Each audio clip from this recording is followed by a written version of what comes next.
Hello students, आज हम अपनी केमिकल काइनेटिक्स की थर्ड क्लास स्टार्ट करने के लिए जा रहे हैं। पिछली क्लास शॉर्ट थी, 6 मिनट की क्लास थी। उसमें 6 मिनट की किस लिए थी, वो कुछ टेक्निकल प्रॉब्लम की वजह से 6 मिनट की सेट हो पाई थी। तो मैं उसी क्लास को अब आगे बढ़ा रहा हूँ, जिसमें मैं आपको दर नियम आपको मैंने बताया था कि दर नियम क्या होता है।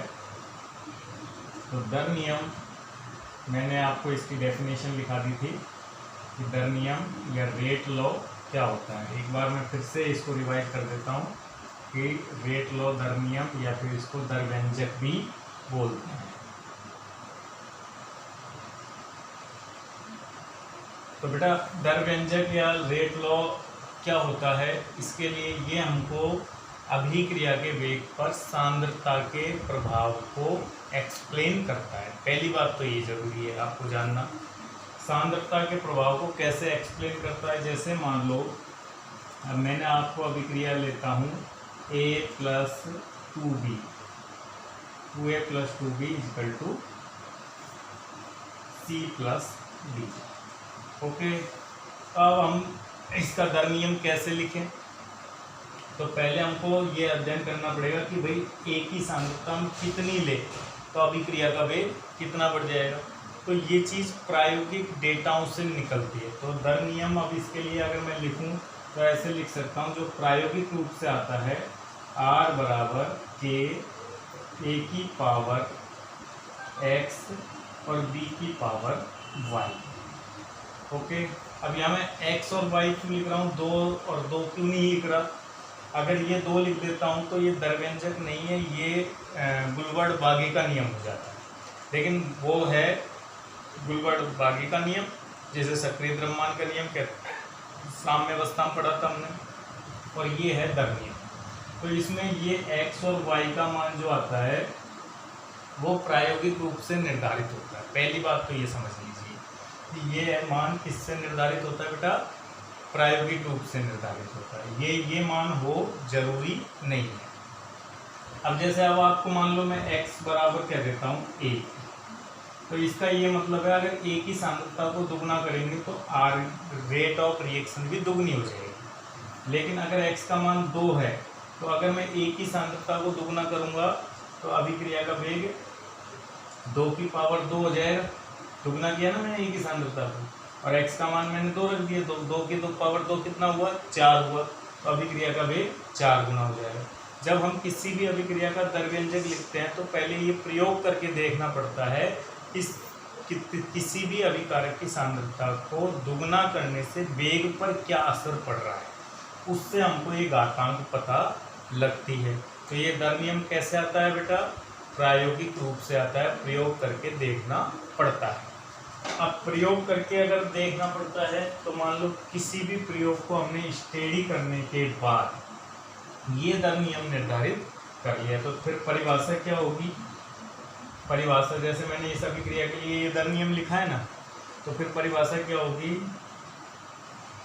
किसी भी अभिक्रिया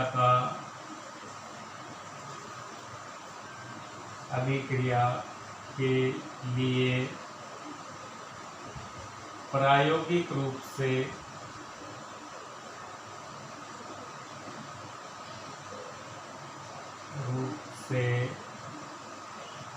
निर्धारित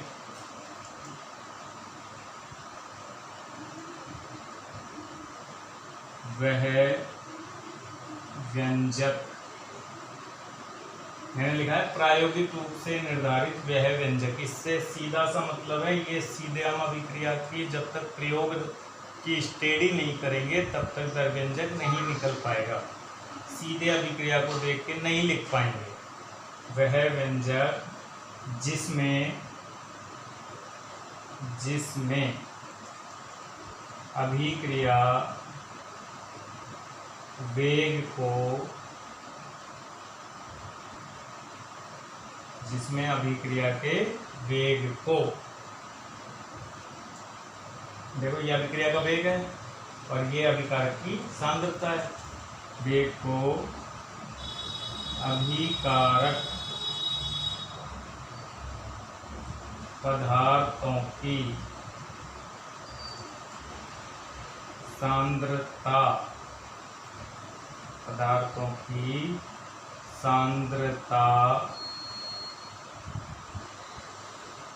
के ऊपर,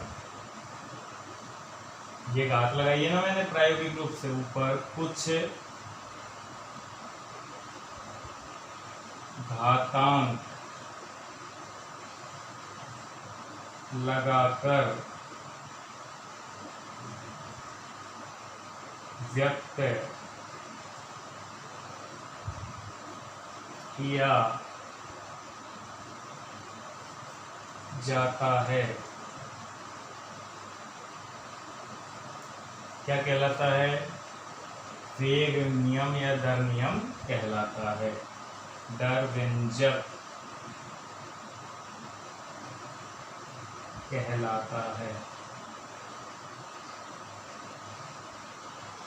तो ये आपके दर व्यंजक की डेफिनेशन हो गई कि भाई किसी भी अभिक्रिया के लिए प्रायोगिक रूप से एक तो सेट होने वाला है निर्धारित वह व्यंजक जिसमें अभिक्रिया पदार्थों की सांद्रता के ऊपर कुछ घातांक लगाते उसे व्यक्त करते हैं, कहलाता है दर व्यंजक।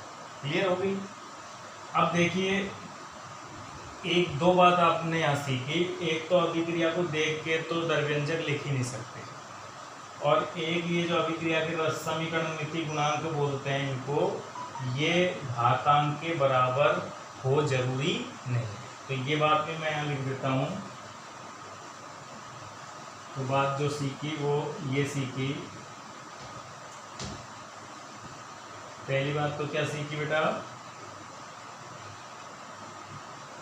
दर व्यंजक अभिक्रिया को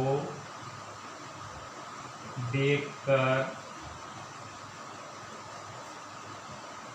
नहीं लिख सकते,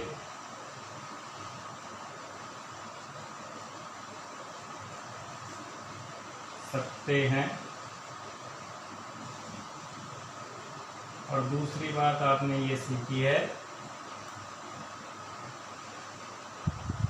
अभिक्रिया के रस समीकरण मिति गुणांक दर व्यंजक रस समीकरण मिति गुणांक ये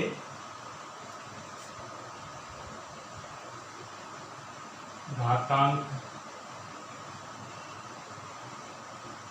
के बराबर हो आवश्यक नहीं है।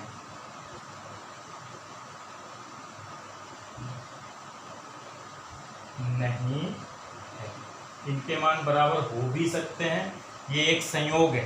हो भी सके ये संयोग है, जरूरी नहीं है हो ही। तो ये घातांक और ये मान बराबर हो ये आवश्यक नहीं। क्लियर? तो ये दो बातें भी आपने नोट की दर व्यंजक के बारे में। अब दर व्यंजक भाई जब हम अभिक्रिया को देख के नहीं लिख सकते और ये गुणांक पता x बाई ये तो मैंने माने हैं, अब इनके मान क्या होंगे? तो दर व्यंजक का निर्धारण होता कैसे है? तो प्रायोगिक रूप से होता है। तो तुम कहोगे साहब गुरुजी हम कैसे लिखेंगे? जैसे कि मैं आपको बता दूं 4.9, 4.10, 4.11 और 4.12 एनसीईआरटी के जी ये क्वेश्चन हैं। इनके अंदर दर व्यंजक की ही गणना करवाई जाती है और उसके लिए आपको एक सारणी बनाकर प्रयोग के डेटा दिए गए होते हैं। तो उन डेटाओं को देखकर आप दर व्यंजक की गणना कैसे करोगे ये मैं आपको एक क्वेश्चन के माध्यम से समझा देता हूँ। इसी क्वेश्चन को ले लेता हूँ। तो ये क्वेश्चन के लिए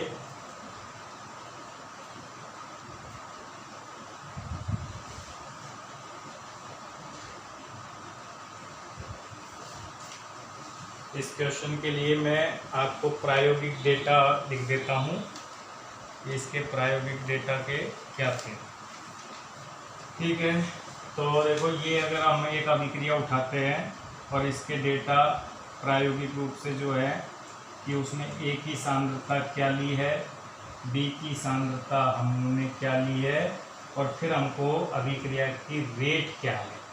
तो प्रयोग एक के लिए मैं आपको बता देता हूँ, अगर मैं ए की सांद्रता 6.0 × 10⁻³ मोलर लेके चलता हूँ और बी की सांद्रता 1 × 10⁻³ मोलर लेके चलता हूँ, तो मुझे रेट मिलती है 0.012। इसी प्रकार दूसरे प्रयोग में जब मैं 6.0 × 10⁻³ मोलर सांद्रता लेके चलता हूँ और इसकी 2 × 10⁻³ मोलर सांद्रता लेके चलता हूँ, तो रेट मिलती है मुझे 0.024, यानी दुगनी हो गई। ठीक है, तीसरे प्रयोग में जब मैं सांद्रता इसकी तो वही 2 × 10⁻³, अब मैंने इसकी बदल दी और इसकी 1.4 × 10⁻³ रखी, तो रेट मुझे मिली 0.0020।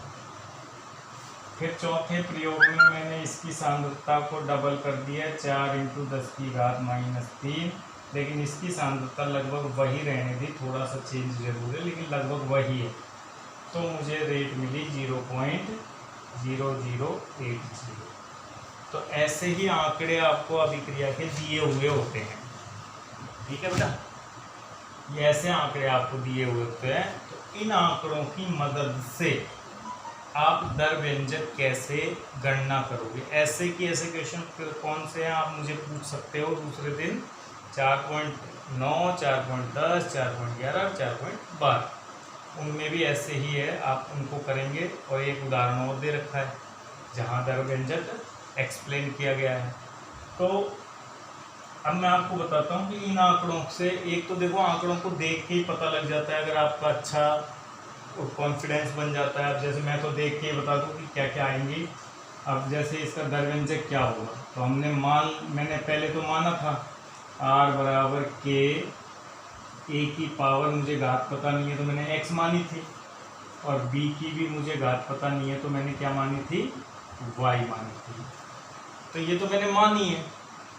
अब वैसे मुझे तो नज़र आ रही है कि x का मान क्या होगा, y का मान क्या होगा, इन आंकड़ों को देखते ही नज़र आ गया मुझे तो। लेकिन तुम्हें भी नज़र आए तो उसके लिए मैं आपको तरीका भी बताता हूँ और डायरेक्ट सोचने का तरीका भी बताता हूँ। देखिए बेटा, अगर ये दर नियम है और ये प्रयोग में लेता हूँ a की सांद्रता ये पुट करता हूँ और b की सांद्रता ये पुट करता हूँ, ठीक है, तो वेग का मान ये पुट करना पड़ेगा। अब देखो दूसरे इस प्रयोग और इस प्रयोग में मैंने a की सांद्रता में कोई चेंज नहीं किया कि नहीं किया, नहीं किया, लेकिन मैंने b की सांद्रता में चेंज किया है 1 से 2, यानी मैंने b सांद्रता को कितना कर दिया, दुगना कर दिया कि नहीं कर दिया। तो b की सांद्रता को दुगना करने से r पर क्या प्रभाव पड़ा है, r भी दुगना हुआ है, 12 से 24 हो गया, दुगना हुआ ना। तो सोचो b की सांद्रता दुगना की और दुगने करने से ये भी दुगना हो गया, तो y का मान क्या हो सकता है, डेफिनेटली 1 हो सकता है।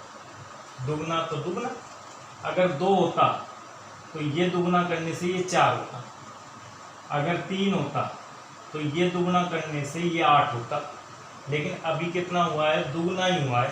तो इसका ये मीनिंग है कि यहाँ क्या है, 1 है, तो y का मान हमको कितना मिल गया, 1। तो ये तो मैंने एक तरीका बताया है, लेकिन इसी को हम मैथमेटिकली कैसे प्रूव करें कि y का मान 1 क्या है। तो लो आ जाओ करते हैं कि अगर मैं r का मान ये रखता हूँ पहले प्रयोग से, प्रयोग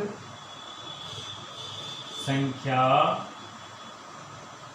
1 से, मैंने प्रयोग संख्या में मुझे r का मान दे रखा है 0.012, k का मान तो मैं दे नहीं रखा तो k ही लिख लेता हूँ।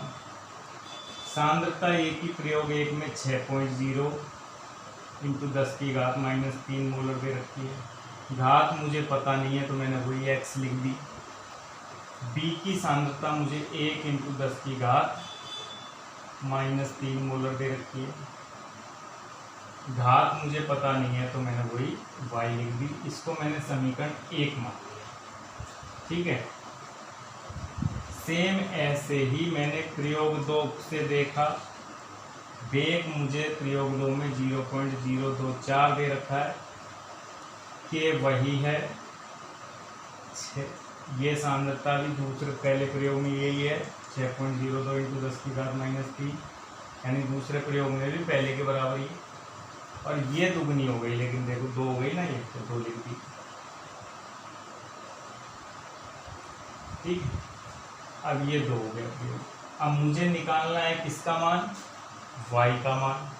तो y का मान निकालने के लिए मैं क्या करता हूँ, समीकरण 2 में समीकरण 1 का भाग लगा देता हूँ। तो इसमें इसका भाग लगेगा, तो 0.024 में किसका भाग लगेगा, 0.012 का। ये कट जाएगा क्योंकि दोनों में ही सिमिलर है। के भी कट जाएगा क्योंकि दोनों में सिमिलर है। 2 इंटू 10 की घात -3 बटा 1 इंटू 10 की घात -3, और दोनों की पावर लगेगी y, क्योंकि इसकी भी पावर y है और इसकी भी पावर y है। ये कट जाएगा, इधर से 3 पॉइंट कट जाएगा। 12 में 2 का भाग 24 बार 2 बार जाएगा। तो लीजिए यहाँ आएगा 2 और यहाँ आएगा 2 की पावर y। अब आप जानते हो आधार समान होते हैं तो घात भी बराबर होती है, तो यानी y बराबर 1 हो गए। या ऐसे नहीं करना चाहते हो तो दोनों तरफ log लो, तो log 2 बराबर log 2 की पावर y। फिर आप क्या करोगे, इसको आगे सॉल्व करोगे तो y log 2, log 2 से log 2 कट गया, y का मान कितना आ गया, 1 का मान। क्लियर, y का मान 1 प्रूव हो गया। बहुत अच्छे। अब हमको अभी x का मान और प्रूव करना है, तो इसको मिटा देता हूँ मैं। x का मान कैसे प्रूव करेंगे वो ले लेते हैं। वैसे तो मैं डायरेक्ट ही बता दूँ तुमको x का मान। भाई ये प्रयोग 3 में देखो, ये मान b की सांद्रता में इस बार कोई चेंज नहीं है। 1.4 1.5, ज़्यादा कोई ना डबल है ना ट्रिपल है, कुछ नहीं है। तो b की सांद्रता में कोई चेंज नहीं है, लेकिन a की सांद्रता को मैं कितना गुना कर रहा हूँ, वही 2 गुना कर रहा हूँ। लेकिन वेग कितना गुना हो रहा है, 20 से 40 4 गुना हो रहा है। कितना गुना हो रहा है बेटा, 4 गुना हो रहा है। यानी इसको दुगुना करने से ये 4 गुना हो जाता है। तो बताओ घात क्या होनी चाहिए, कि घात क्या लगाऊं कि ये 4 आ जाए यहाँ, तो 2 ही लगाऊंगा। x का मुझे तो सीधे ही पता लग गया, ये दुगुना होने से ये 4 गुना हो रहा है, इसका मान a के ऊपर घात 2 होनी चाहिए। लेकिन तुम कहोगे साहब ऐसे हमारा दिमाग नहीं चलता, आप तो हमको तरीका ही बताओ। तो ये प्रयोग ले लो और ये प्रयोग ले लो, ले लेते हैं लोग। इस समीकरण में जमाएंगे तो r का मान तो ये रहा, ये किसकी सांद्रता है, b की, तो b की सांद्रता y, और ये सांद्रता के ऊपर x, और यहाँ k और आ जाएगा ये लो। ठीक है, ऐसे ही इसमें इस पर x, इस पर y, और यहाँ k। वही समीकरण 1, समीकरण 2। ये सिमिलर मान है, कट जाएगा इस बार ये मान, ये 4 गुना हो रहा है तो ये 4। वही समीकरण 2 में एक, समीकरण 2 में 1 का भाग देंगे तो यहाँ क्या आएगा, 4 आएगा r की जगह, और यहाँ b तो कट ही जाएगा, सांद्रता समान है, ये भी कट जाएगा, तो a की सांद्रता दुगनी हो रही है तो यहाँ 2 की पावर x आएगा। फिर वही हम दोनों तरफ log लेंगे, log 4 बराबर x log 2। अब इस 4 को भी तो मैं क्या लिख सकता हूँ, 2 की पावर 2 बराबर x log 2। लॉग 2 आगे आएगा तो क्या हो जाएगा, 2 log 2 बराबर x log 2, log 2 से log 2 कट गया, x का मान बराबर 2 के आगे। तो अब हमारा दर नियम क्या हो गया, x का मान तो 2 मिल गया और y का मान 1 मिल गया। ये लो ऐसे दर नियम निर्धारित हो जाता है। क्लियर। अब आप 4.9, 4.10, 4.11, 4.12 सवालों को करेंगे और मुझे कोई दिक्कत आए तो उसकी फ़ोटो भेजें। अब मैं आपको थोड़ा सा ये आज तो दर नियम लिखाना ही सिखाऊंगा और साथ में मैं एक स्टूडेंट के द्वारा भेजी गई सॉल्यूशन की प्रॉब्लम को और मैं शामिल कर रहा हूँ। ठीक है, वो प्रॉब्लम मुझे भेजी है कि संगुणन की मात्रा कैसे निकलती है। ले लेता हूँ उसको।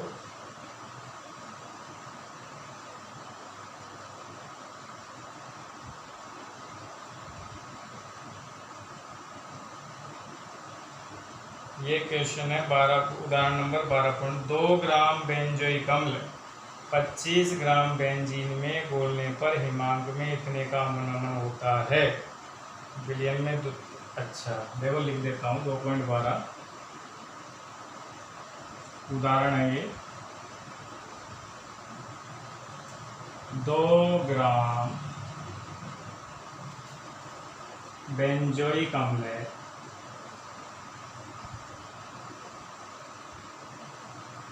इसको कितने में घोला है, 25 ग्राम बेंजीन। ठीक है, घोला है और KF का मान कितना दे रखा है बेटा, KF का मान दे रखा है हमको 1.62 केल्विन का। हिमांक का अवनमन होता है, ये KF का नहीं है, ये डेल्टा TF है। और हिमांक में अवनमन यानी KF का मान हमको कितना दे रखा है, 4.9 का के किलोग्राम मोल इनवर्स का।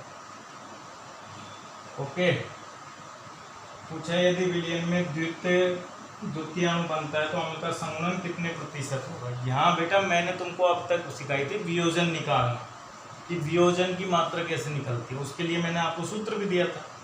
इसमें पूछा है समूनन की मात्रा। वियोजन सदैव 1 से अधिक होता है, मैंने ये भी सिखाया था।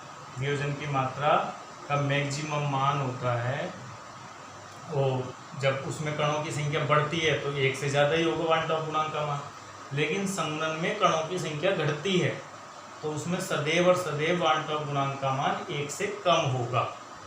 इसलिए आपके इसमें उत्तर आएगा 1 से कम। तो अब हम इसमें संघनन कितने प्रतिशत हो, ये तो तब निकलेगा ना जब पहले हमको क्या निकले, पहले हमको ये निकले कि आई का मान यानी वन टॉप गुणांक का मान क्या होगा। तो वन टॉप गुणांक निकालने के लिए आपको देखो समीकरण ये लगेगी, डेल्टा TF बराबर नॉर्मली तो लगती है KF इंटू मोललता, लेकिन इसके अंदर संघनन हुआ है तो इसके अंदर एब नॉर्मल वैल्यू आएगी डेल्टा TF की। एब नॉर्मल मतलब असामान्य मान आएगा और जब भी असामान्य मान आता है समीकरण आई से गुणा होकर लगती है। अब आपको डेल्टा TF का मान तो दे रखा है 1.62, आई का मान हमको निकालना है, KF का मान हमको दे रखा है 4.9 और मोललता के लिए हमको दिया है 2 ग्राम। बेंजोइक अम्ल का अणुभार आप निकालोगे तो शायद 122 आता है और विलायक का भार आपको 25 ग्राम दे रखा है, इंटू 1000 करोगे तो ये आपके आई यहाँ से निकल के आएगा 1.62 और इस पूरे को अगर आप सॉल्व करोगे तो मैं रेडीमेड ही आपको बता देता हूँ कितना आएगा।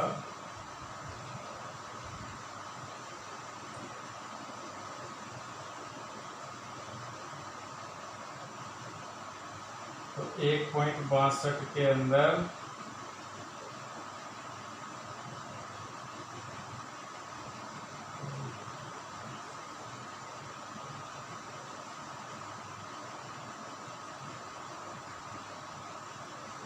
तो मोलरता जो आपके निकल के ये आएगा, देखो सॉल्व ही करना पड़ेगा इसको कैलकुलेटर।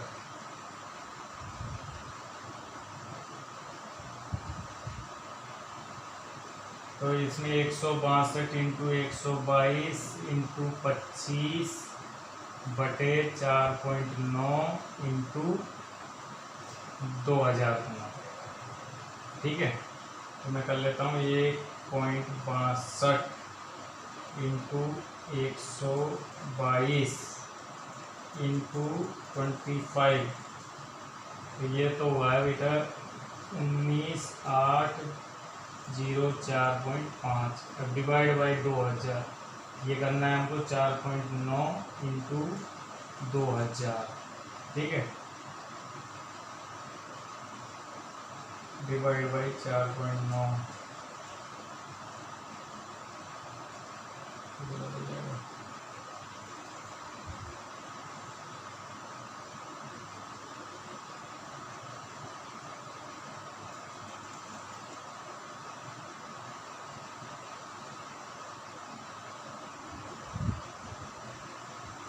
तो ये आएगा आपके, इसका भाग दिया तो इसमें 2 का भाग दे दो तो ये आएगा 9.90225 बटे 4.9।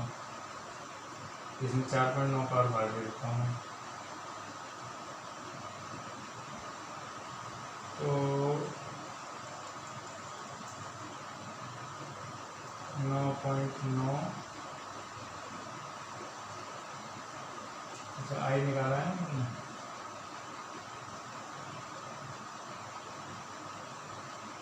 तो लगभग 2 आ गया, तो गलत आ रहा है, तो गलत आना चाहिए।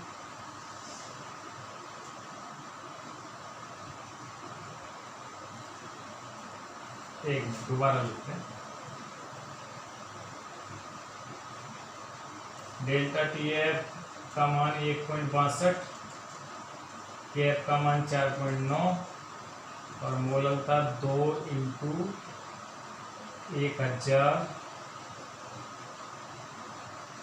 और ऊपर चला जाएगा कौन सा 122 अनुभाग और विलायक का भाग 25। तो इस सबको अगर आप सॉल्व करोगे आई का मान आएगा आपके 1/2, लगभग 0.55 बताया था वो 1/2 ही है, लगभग ये मान आएगा आई का। अब सुनो भाई, अब हमको भी समूलन की मात्रा वैसे कितना आया था उसने मेरे को बस दिखा भी है। इस सबको सॉल्व करने पर आई का मान जो आया है वो आया है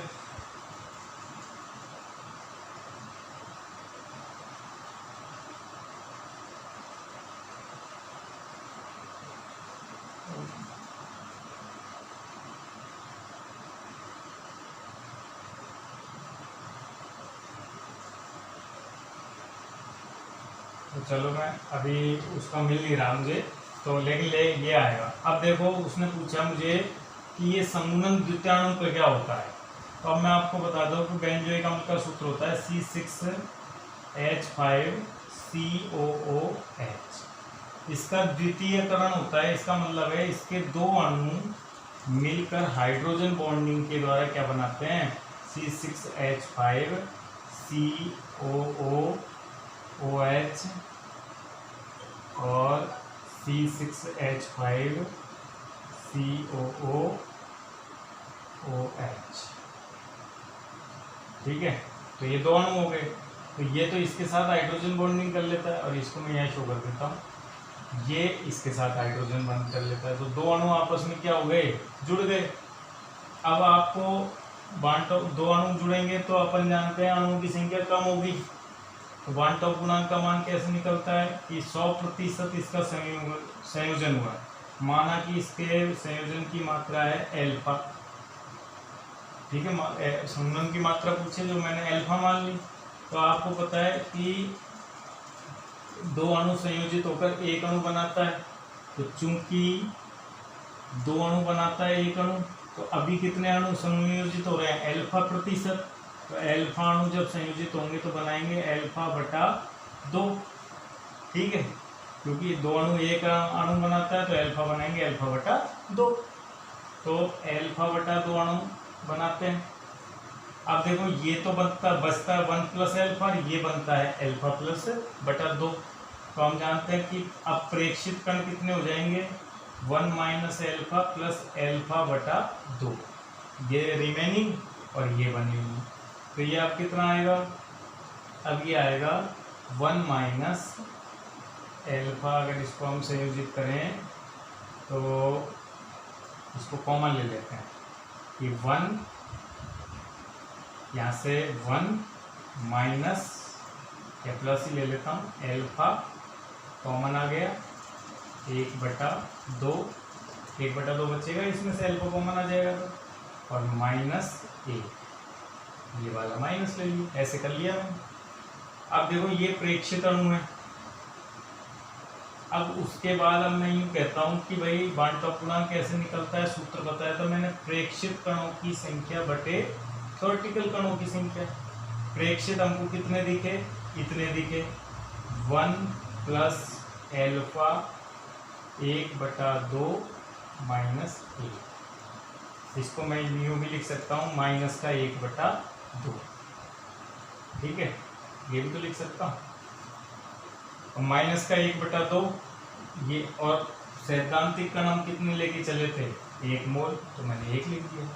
अब हमको बांटवा पूर्णांक का मान पता है, अभी निकाला था 1 बटा 2 आया, और 1 प्लस अल्फा और ये आया माइनस 1 बटा 2, ठीक है, और ये बटा 1। अब आपको अल्फा की वैल्यू निकालनी है, पहले इस 1 को इधर पक्षांतरण करके ले जाओ, तो 1 बटा 2 माइनस 1 बराबर अल्फा माइनस 1 बटा 2, यहाँ भी माइनस का 1 बटा 2 बचेगा, यहाँ भी माइनस का 1 बटा 2, तो अल्फा कितना आ गया हमारे, लगभग 1 आ गया। अगर आप वो पूरी वैल्यू लिखोगे 0.54 आई थी, तब ये थोड़ा सा कम बचेगा, इसलिए उसमें उत्तर आया 99%, ठीक है। तो समूहन लगभग अगर प्रतिशत में निकाले तो इंटू 100 कर दो, तो आएगा 100% समूहन हुआ है। तो ये आपकी प्रॉब्लम थी। और कोई प्रॉब्लम हो, अब आपको आज कौन सी प्रॉब्लम करनी है, आज आपको प्रॉब्लम करनी है 5.6 को 4.9, 4.10, 4.11, 4.12, ठीक है।